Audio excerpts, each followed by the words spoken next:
Hi guys, welcome back to my YouTube channel. Please watch the full video, hit that like button and do not forget to subscribe my YouTube channel. Let's get started.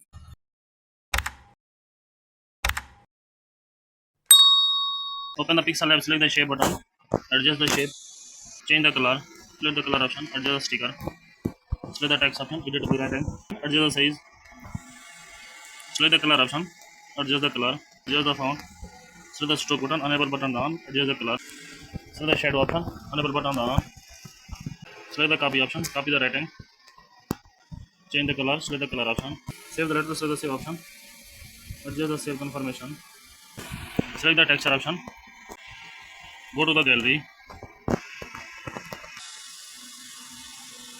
select a picture, adjust the picture,